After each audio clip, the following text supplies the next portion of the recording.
20년 동안 장자권을 빼앗아간 야곱을 죽이기 위해서 벼르고 있었던 것입니다. 이 소식을 안 야곱이 어떻게 하느냐? 자신의 일행을 두 무리로 분류를 합니다. 강을 건너게 합니다.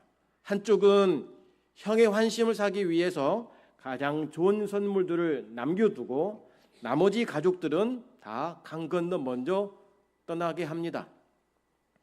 인간적인 방법 또 술수를 동원을 해서 혹시 모를 위기에 최소화하기 위해서 손해를 최소화하기 위해서 가족들을 다 야복강 나루를 넘어가게 한 것입니다. 이제 남아있는 사람은 야곱 혼자입니다. 그런데 가장 위기의 순간에 결정적 순간에 야곱은 혼자입니다. 이 순간이야말로 우리식으로 말하면 벼랑 끝이라고도 할 수가 있습니다. 더 이상 나아갈 수 없습니다. 물러설 수도 없고 갈 곳도 없습니다. 형이 죽이러 온다는데 마음이 편하겠습니까? 살기 위해 가족들이라도 살라고 보내고 나서 혼자 남아있는 그 시점 앞에서 또 하나의 황당한 일들을 또 겪습니다. 갑자기 어떤 사람이 와가지고 야곱과 씨름을 한 것입니다. 갑자기 와가지고 씨름을 한 거예요. 성경은 그 사람이 누구인지 알 길이 없다고 나옵니다. 하지만 우리는 압니다. 하나님의 사자이죠. 하나님께서 홀로 있는 야곱에게 찾아가신 것입니다. 야곱의 인생의 특이한 점이 뭐냐면 절체절명의 순간마다 하나님께서 찾아오셨다라고 하는 겁니다. 위기의 순간마다 하나님이 찾아오셔서 도와주시는 겁니다. 사실 야곱은 그동안 살면서 하나님의 방법대로 살지 않았습니다. 믿음의 3대 가문입니다. 그런데 하나님의 방법을 떠나서 자신의 힘과 방식으로 살아왔습니다. 분명히 아버지는 하나님을 어떻게 믿어야 되는지를 보여주었는데 자신의 삶은 하나님과 무관한 삶을 산 것입니다. 그럼에도 불구하고 하나님은 야곱을 떠나지 않으셨습니다. 위기의 순간에 있는 야곱에게 찾아오셔서 지금 싸움을 걸어 오신 것입니다. 원문으로 보면 우리식으로는 씨름으로 나와 있지만 원어는 몸싸움이에요. 몸싸움. 싸움을 걸어온 것입니다. 여러분, 씨름은 그래도 규칙과 방식이라도 있죠. 몸싸움은 그게 없습니다. 한 사람이 쓰러져서 피가 나든 팔이 꺾이든 죽든 항복을 하든 도망가든 그래야 끝나는 것입니다. 격렬한 몸싸움을 한 것입니다. 얼마나 이 몸싸움이 길어졌던지 해가 뜨도록 밤에 시작했던 그 몸싸움이 새벽녘이 다가오도록 진행이 되는 것입니다. 이쯤 되면 사실 야곱도 어지간합니다. 참 대단한 것이죠. 죽기 위해 살기 위해 발버둥 친 겁니다. 그러니 해가 뜨려고 하니까 그 사람이 야곱의 허벅지 관절을 칩니다. 고관절 손상을 입은 것입니다. 그러니 어떻게 되겠습니까? 중심을 잡을 수가 없죠. 힘이 빠지는 겁니다. 우리 어르신들 대퇴부가 약해지다 보니까 앉는 것도 힘들죠. 걷는 것도 힘들죠. 또 어떤 사람은 눕는 것도 힘들답니다. 걸으면 낫다라고 하신 분도 계시고 누우면 낫다라고 하신 분도 계시고 천차만별이에요. 아무튼 고관절이 다치니까 힘을 쓰지를 못합니다. 그런데 사실 야곱은 평생을 뭔가를 붙잡고 살았던 인생이에요. 뱃속에서부터 그랬습니다. 에서의 발꿈치를 붙잡았어요. 뱃속에서부터. 그리고 장자의 명분을 그렇게 집착을 했습니다. 이뿐만이 아닙니다. 결국 그 복을 장자권을 잡기 위해 아버지 축복을 붙잡았습니다. 형이 받아야 될 것을 가로채가지고 자기가 가져가요. 도망 나와서 외삼촌 라반의 집에 가서도 라반과 겨루게 됩니다. 인생 자체가 그렇게 살았어요. 그러다가 이제는 에서를 만나기 전 시각에 하나님과 또 겨루게 됩니다. 인생 자체가 싸움이었어요. 내가 일어서려면 붙잡아야 돼요. 끌어내려야 되고 내가 그 위에 올라서야 됩니다. 경쟁할 수밖에 없는 겁니다. 그런 야곱에게 하나님이 오셔서 하시는 첫 번째가 뭐냐? 고관절을 치신 겁니다. 그러니 걸을 수도 없죠. 제대로 쓸 수도 없죠. 도망도 제대로 가지 못합니다. 버티는 것도 이제 힘들어지게 됩니다. 해가 뜰 때까지는 어떻게 해서라도 버텼는데 고관절이 다치게 되니까 힘이 쫙 빠지게 됩니다. 이것은 자기 힘으로 버티었던 삶을 하나님께서 꺾이는 것입니다. 꺾는 것입니다. 자기 의지라든지 자기 꾀, 자기 힘으로 살아온 모든 방식이 지금 꺾이고 말았습니다. 야곱이 야복나루에 홀로 있는 것은 사실 우연이 아닙니다. 하나님께서 일하시는 방식의 한 부분입니다. 하나님은 여러 가지 방식으로 일하시는데 오늘 야곱에게 행하시는 방식은 어떤 방식이냐? 코너로 몰아넣는 전술이에요. 막다른 곳에 집어넣어놓고 꼼짝달싹 못하게, 그리고 힘이 쫙 빠지게 만들어버립니다. 더 이상 버티지 못하게 만드시는 겁니다. 그래서 하나님께 매달리게 하시는 것입니다. 야곱은 평생을 자기 힘으로 살아왔습니다. 그런데 이제는 더 이상 자기 힘으로 살 수 없는 상황에 오게 됩니다. 자기의 비상한 머리로도 안 되고 힘이 통하지 않음을 이제서야 알게 되는 것입니다. 에서와 야곱을 비교해 보자면 사실 에서가 남자다운 모습이 있습니다. 거기에 비하면 야곱은 가장 간교하고 치사한 사람이에요. 물론 에서의 단점이 뭐냐? 하나님에 대한 복은 관심이 없어요. 장자권이 무엇이 중요하다고 라고 하면서 첫째에 대한 중요성을 알지 못했습니다. 그러면 야곱이 또 잘했느냐? 야곱도 사실 잘한 점은 그렇게 있지 않습니다. 문제도 많습니다. 복을 구하는 방식이 잘못되었지만, 그러나 하나님에 대한 복은 무엇보다도 더 적극적이었습니다. 그러니까 지금 야곱이 결사적으로 매달리고 있는 모습은 그냥 나온 것이 아닙니다.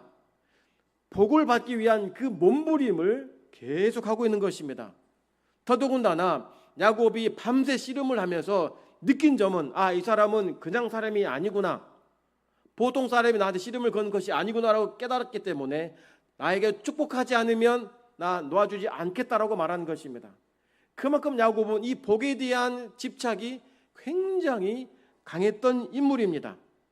그래서 허벅지 손상을 입었어도 중심을 잡을 수 없는 그 상황에서도 이 두 손만큼은 그 사람을 놓지 않았던 거예요. 하나님께서 왜 야곱에게 싸움을 걸어오셨겠습니까? 바로 하나님을 붙들라는 것입니다. 지금 야곱에게 있어서 그 무언가를 붙들 수 있는 것은 아무것도 없고 하나님을 붙잡는 것밖에는 답이 없다라고 하는 것을 일러주시기 위한 것입니다. 그래서 하나님은 종종 저와 여러분들을 코너로 몰아넣으셔서 싸움을 일으키시는 겁니다. 무슨 일을 해도 안 되게 만들어버리는 겁니다. 이렇게 해도 안 되고 저렇게 해도 안 되게 만들어 가시고 결국에 우리의 입으로 고백하는 것이 하나님밖에 없구나 라고 고백하게 만들어 버립니다. 여러분,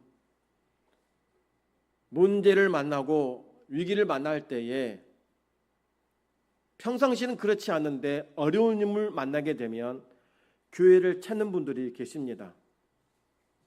그냥 교회를 왔다 갔다 하신 분들이 큰 위기와 어려움을 만나게 되니까 안 다니던 새벽 예배도 나오고 예배 시간을 좀 더 규칙적으로 오신 분들이 있습니다. 여러분, 이것은 영적으로 좋은 기회입니다. 그 사람 입장에서 안 되겠구나, 하나님밖에 없구나라고 깨달았기 때문에 새벽 예배도 나온 것이고 예배 시간마다 나오는 그 절박함이 묻어있는 것입니다. 성도 여러분, 무슨 일로 인해서 하나님 앞에 나오셨든지 그 자체가 은혜임을, 그리고 하나님의 도우심이 있는 신호임을 여러분들이 기억하시기를 바랍니다. 그래서 혹여라도 여러분 삶에 위기가 찾아오고 어려움이 있거든 쉬지 말고 물러서지 말고 도망가지 말고 더 적극적으로 교회에 나와 예배하고 기도하시기를 바랍니다. 하나님을 찾기를 바랍니다.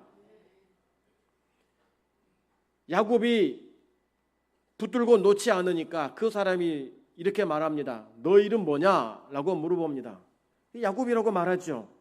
야곱의 이름의 뜻이 뭐냐면 뒤꿈치를 잡다는 의미도 있지만 보이는 대로 속이다, 교활하다는 의미가 있습니다. 그렇게 살아왔던 겁니다. 야곱이 그 이름처럼 살아온 거예요. 자기 부를 위해서, 자기 성공을 위해서 교활하게 속이고 살아왔던 인생이었습니다.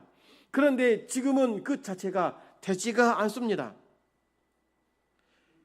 형을 대신해 축복받을 때에도 형이 입던 옷을 입고 채취를 아버지에게 풍기고 양털을 팔에 감싸가지고 아버지 이삭을 속여서 복을 받았지 않습니까? 그만큼 야곱의 인생은 속이는 인생, 위장된 인생이었습니다. 그 어떤 것도 정직함이 묻어있지 않았던 삶이 야곱이었습니다. 그런데 하나님이 야곱에게 이름을 몰라서 물으시겠습니까? 그것이 아닙니다. 이름을 바꿔주시기 위해 이름을 불러주신 것입니다. 너 이름 뭐냐? 라고 했을 때 나 야곱이요 했더니 너 이제 야곱이라 하지 말아라, 이스라엘이라고 해라 라고 하나님께서 이름을 바꿔주십니다. 28절 말씀 함께 읽어보겠습니다. 내 이름을 다시는 야곱이라 부를 것이 아니요 이스라엘이라 부를 것이니. 아멘. 이름은 정체성입니다. 그래서 하나님을 만나면 이름이 바뀝니다. 자신의 힘으로 원하던 것을 만들고 자기 꾀를 힘입어서 살았던 그 모든 것들이, 자신의 손으로 움켜쥐었던 그 모든 것들이 이제는 불가능하고 아무 의미 없고 주님을 만나야만이, 주님과 대면해야만이 비로소 그의 삶이 바뀌는 것을 하나님께서 일러주신 것입니다. 야곱은 3대 신앙이라고 있습니다. 믿음은 있었지만 그러나 그 신앙의 길은 복을 받기 위한 것마저도 자신의 방법으로 얻으려고 했습니다. 분명히 하나님의 원칙과 기준이 있고 뜻이 있음에도 불구하고 그 복을 받기 위해서 속여서 자신의 생각과 방법을 동원해 가지고 복을 받으려 한 것입니다. 이미 뱃속에서부터 엄마에게, 아빠에게 하나님은 말씀하셨습니다. 작은 자가 큰 자가 작은 자 섬기리라 이렇게 했기 때문에 어련히 하나님이 야곱을 높여주실 것인데 이걸 참지 못하고 자신의 방식으로 하다가 형제간의 우애가 깨져버렸죠. 가족도 산산이 부서지고 말았습니다. 여러분, 하나님의 복은 하나님의 때에 그리고 하나님의 방식으로 허락하신다는 것을 믿으시길 바랍니다. 야곱은 이걸 몰랐어요. 지금 당장 얻으려고 하다 보니 자신의 방식이 들어가게 됩니다. 꾀가 들어가게 됩니다. 그러니 얻어질 것은 얻어졌지만 주변 관계가 파괴되어 버리고 말았습니다. 성도 여러분, 기억하십시오. 하나님은 여러분에게 복을 주시는 분이십니다. 근데 그 복이 언제인지 모르니까 답답하시죠. 그 복을 지금 받으려고 내 힘으로 힘썼다가 오히려 더 헝클어진다는 사실을 여러분 야곱을 통해 깨닫기를 바랍니다. 아브라함도 그랬습니다. 아들 주겠다라고 했는데 참지 못하고 하갈을 통해 이스마엘을 낳음으로써 민족의 싸움이 지금도 일어나고 있지 않습니까? 내 방식으로 일하다 보면 꼬이게 됩니다. 풀 수 없게 꼬이고 마는 것입니다. 결국에 야곱이 이스라엘이라는 이름을 받고 나서 그곳 이름을 브니엘이라고 명칭하게 됩니다. 이름을 짓습니다. 하나님과 대면한 사건이 야곱의 인생의 중요한 분기점이 된 것입니다. 그냥 야뽕나루였는데 하나님을 만나고 나서 그 자리가 브니엘이 된 것입니다. 3대 신앙이면 뭐합니까? 그 신앙의 발자취를 따라가지 못했습니다. 하나님을 피해 살아왔습니다. 그런데 하나님을 만난 그 순간부터 야곱이 아니라 이스라엘로 바뀌면서 전적인 의지하는 신앙으로 바뀐 것입니다. 하나님을 만나야 삶이 바뀌고 인생이 바뀌는 것입니다. 교회를 핍박했던 바울도 주님 만나고 나서 인생이 바뀌었습니다. 여러분, 하나님을 대면하는 것도 중요한 일인데 그보다 더 중요한 은혜가 뭐냐면 하나님이 먼저 대면하시기 위해 찾아오신다는 것입니다. 야곱에게도 마찬가지입니다. 홀로 있는 야곱에게 하나님이 가셔서 야곱과 대면하신 것입니다. 싸움을 일으키면서 네 힘으로 할 수 있는 것 같아? 나를 의지해야 되라고 하나님께서 신호를 주신 것입니다. 31절 말씀 함께 읽어보겠습니다. 그가 분예를 지날 때에 해가 돋았고 그의 허벅다리로 말미암아 절었더라. 아멘. 분예를 지날 때 해가 돋았다. 어두움이 시절이 끝나고 해가 돋아서 찬란한 새 삶을 시작함을 하나님이 시도로 주신 것입니다. 여러분, 인생을 가름하는 결정적 순간은 어디에 있느냐? 누구를 만나느냐 했는데 그 누구가 누구여야 합니까? 하나님이어야 합니다. 하나님을 대면할 때에 여러분 삶은 하나님의 손에 의해서 바뀌어지고 역전되어지고 풀려지게 됨을 믿으시기를 바랍니다.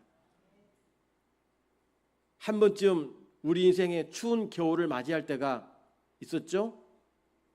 그러나 우리 인생의 가장 추운 겨울은 언제이냐? 돈이 없을 때가 아닙니다.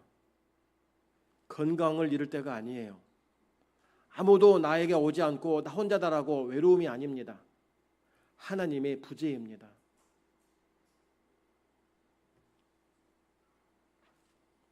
하나님이 없는 인생은 가져도 가진 것이 아닙니다. 만족할 수가 없는 겁니다. 그러니 부유한 사람들이, 연예인들이 그 공허함을 달래기 위해 마약을 하지 않습니까? 성적 물라담에 빠지지 않습니까? 갈급함이 있는 거예요. 그러나 하나님을 만나게 될 때에는 그의 삶이 기쁨으로 가득 차게 되는 것입니다. 그래서 하나님과의 대면이 너무나 중요합니다. 하나님과 대면하면 모든 것이 풀리게 됩니다. 관계의 변화도 일어납니다. 야복강에서 하나님을 만나고 나서 어떻게 됩니까? 싸우러 왔던 에서가 변하게 되지 않습니까? 오늘 본문과는 아니지만 이제 야곱은 두려워하지 않습니다.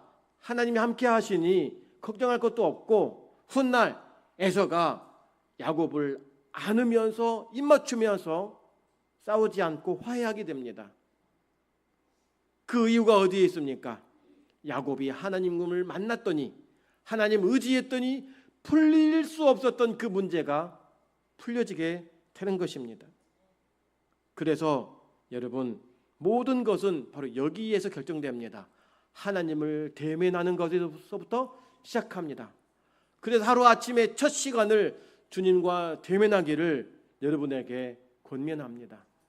가장 이른 시간에 주님을 만나고 말씀으로 시작하고 기도함으로 시작하는 그 순간 하나님이 여러분의 삶을 이끌어 가심을 믿으시기를 바랍니다. 왜입니까? 그것은 헛된 시간이 아닙니다. 피곤한 시간 일어나서 찬양과 기도와 말씀으로 하루를 시작하는 것은 하나님과의 관계를 깊이 하는 시간이기 때문에 그러는 것입니다. 만나면 만날수록 관계가 깊어지듯이 하나님을 매일같이 만남이 헛된 시간이 아니고 짧은 20-30분의 시간일지라도 그 시간은 하나님을 깊이 알아간 시간이기 때문에 하나님이 여러분 삶을 직접 이끄시는 것을 믿으시기를 바랍니다. 분예를 지날 때 해가 돋았다. 참 멋진 말입니다. 상황이 전환된 것입니다. 이제 바뀐 것입니다. 야곱의 삶은 어떻게 볼 때는 잘 풀릴 때도 있었습니다. 외삼촌 라반의 집에 있을 때는 그렇게 많은 양들을 자기 소유로 했기 때문에. 그런데 채워진 것은 있었지만 영적인 필요는 채워지지 않았기 때문에 늘 마음이 어두웠습니다. 그런데 오늘 말씀처럼 분예를 지날 때 해가 돋았다라고 하는 것은 이제 야곱의 인생이 그늘진 인생이 아니고 어둠의 인생이 아니라 밝은 빛을 비추는 광명의 삶으로 나아간다라고 하는 희망의 메시지가 성경을 통해 우리에게 보여주고 있는 것입니다. 자, 잠언 4장 18절 말씀 함께 읽어보겠습니다. 의인의 길은 돋는 햇살 같아서 크게 빛나 한낮의 광명에 이르거니와. 아멘. 의인이 누굽니까? 하나님을 대면한 사람입니다. 의인의 삶은 햇살과 같다라고 말합니다. 햇살입니다. 근데 그 햇살이 어떻게 빛납니까? 크게 빛나는 겁니다. 하나님을 만나는 삶은 크게 빛날 수밖에 없다라고 말합니다. 어디까지 이른다고요? 한낮의 광명입니다. 여러분, 한낮이 얼마나 강한 빛입니까? 근데 그보다 더 빛난 광채의 삶을 의인에게 주신다라고 하는 겁니다. 그 의인이 누구라고요? 하나님을 대면한 사람에게 이와 같은 일을 주신다라고 하는 것입니다. 여러분의 삶이 광명과도 같은 은혜의 삶이 되기를 축복합니다. 그러기 위해 믿음의 자리에 서시고 가장 먼저 이른 아침에 기도함으로 시작한 여러분 되기를 축복합니다. 중직자뿐만이 아니고 여러분 주일 아침은 깨어 일어나서 기도로 하나님께 예배하기를 바랍니다. 헛된 시간이 아닙니다. 술을 많이 모으려고 하는 것도 아니에요. 여러분과 하나님과 관계를 깊이 하는 것은 결국 여러분에게 유익이고 복이기 때문에 그런 것입니다. 이제 야곱이 허벅지 관절이 부러졌기 때문에 하나님만 의지해야 되지만 지팡이를 의지할 수밖에 없습니다. 자기 힘으로 걸어갈 수 없습니다. 하나님을 의지하며 살 수밖에 없습니다. 그러나 절뚝거려도 절망할 필요가 없는 것은 몸이 불구이지만 하나님이 나와 함께 하신다는 그 사실이 분명해졌기 때문에 낙심하지 않습니다. 절망할 수 있는 것이 아니에요. 여러분, 성도에게 있어서 매 순간 주님의 인도함을 받는 것이 최상의 삶이고 최고의 복인 것입니다. 우리의 삶을 인도하시는 분은 우리의 참 목자이신 하나님뿐이심을 믿으시길 바랍니다. 주님 따라가야 돼요. 주님 바라보아야 됩니다. 주님 의지해야 됩니다.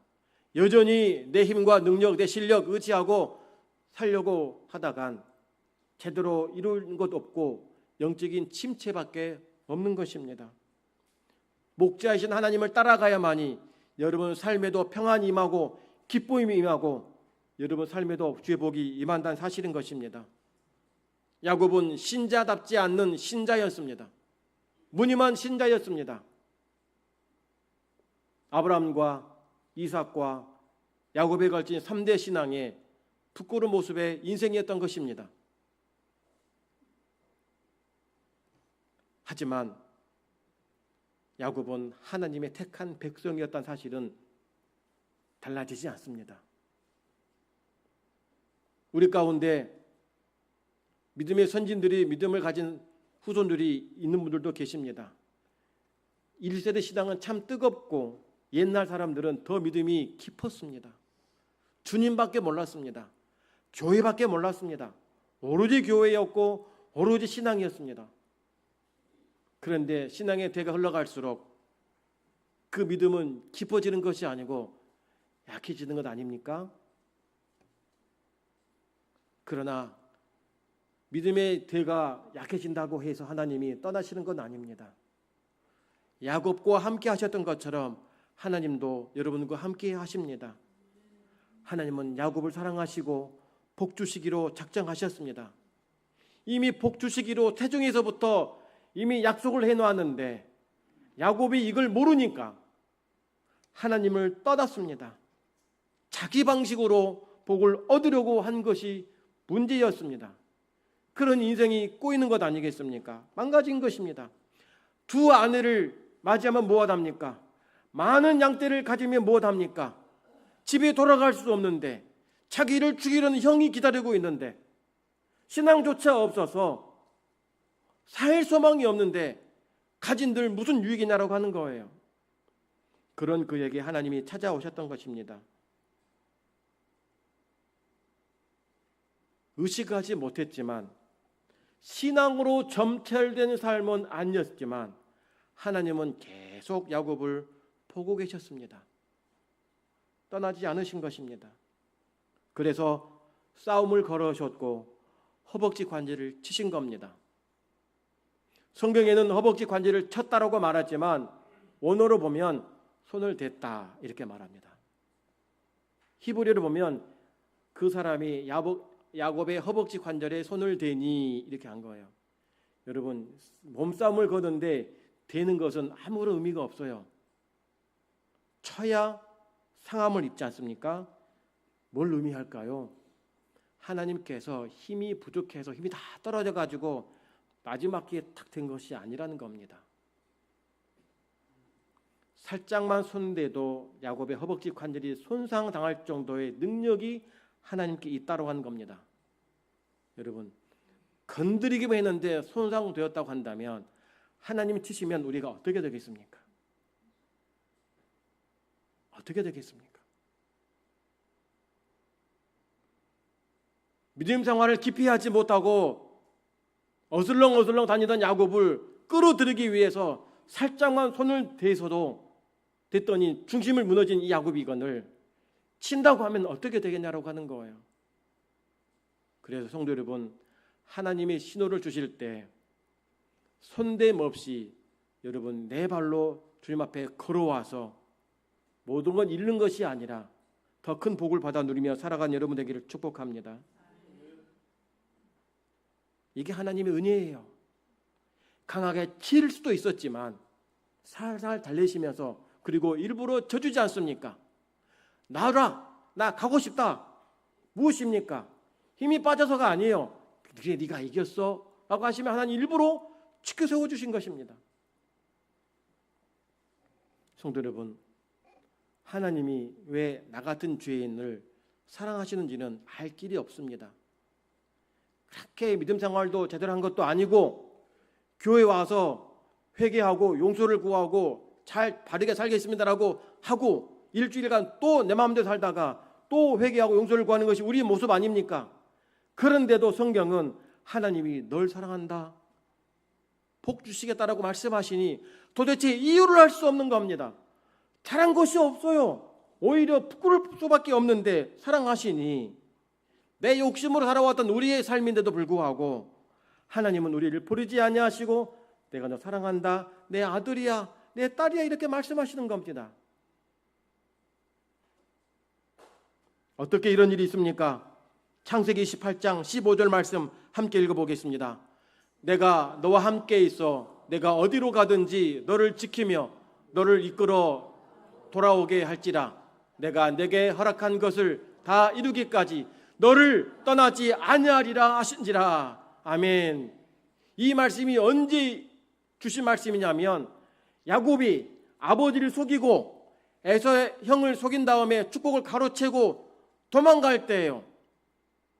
광야에서 밤을 돌베개를 베고 잔 그 광야에서 혼자 외롭게 쓸쓸하게 내 삶은 이제 잘 풀릴까 어떻게 되지라는 그 걱정 어린 마음에 누워있을 때 주님이 말씀하신 겁니다. 형은 분노가 있어가지고 죽이려고 하는 그 상황에, 아버지도 속였던 그 상황에 하나님은 나 떠나지 않을 거야 라고 말씀하시는 겁니다. 내가 허락한 걸 다 이루기까지 너 함께 있을 거라고 말씀하시니 여러분 놀랍지 않습니까? 하나님은 야곱처럼 속이시는 분이 아닙니다. 그냥 입에 좋은 말만 하시는 분이 아니십니다. 그 약속을 반드시 성취하시는 분이 우리 하나님이십니다. 우리는 약속할지라도 지킬 능력이 없을 때가 많습니다. 약속하더라도 잊어버릴 때가 많고 알고도 그냥 그 상황을 타개하기 위해서 했던 말이 많이 있습니다. 그런데 보십시오. 내가 내게 허락한 것을 다 이루기까지 떠나지 않겠다. 지금 그것이 이루어지고 있습니다. 성도 여러분, 나 자신의 상태만 본다면 소망이 없습니다. 야곱의 인생 그 자체만 보아도 소망이 없습니다. 하지만 하나님은 야곱의 그 인생 가운데 포기하지 않고 찾아오셨습니다. 그리고 약속한 대로 너에게 복을 줄 거야 라고 말씀하시고 하나님을 붙들라고 말씀하십니다. 하나님이 이끄심은 여러분 떠나지 않음을 믿으시길 바랍니다. 언제까지일까요? 주님이 오실 때까지 그 손은 우리를 떠나지 아니하시고 우리와 함께 하실 것을 믿으시길 바랍니다. 이제 우리가 앞으로 주님 앞에 갈 때까지 남아있는 그 시간이 언제인지는 얼마인지는 알 수 없지만 별의 별일을 만나게 될 것입니다. 이해할 수 없는 일들도 만날 것이에요. 세상에 어떻게 이럴 수가 있어라고 하는 일들도 만날 수 있을 것이나 중요한 것은 우리를 향하신 하나님의 열심은 변함이 없고 그 시선과 그 손은 우리를 떠나지 않음을 믿으시길 바랍니다. 그래서 우리가 믿고 의지할 이가 누구냐? 오직 예수님이라고 고백을 해야 됩니다. 성도 여러분, 여러분의 시선을 하나님께 초점을 맞추고 달려간다면 나보다 나를 더 사랑하신 하나님께서 여러분의 인생을 견고케 하실 것을 믿으시기를 바랍니다.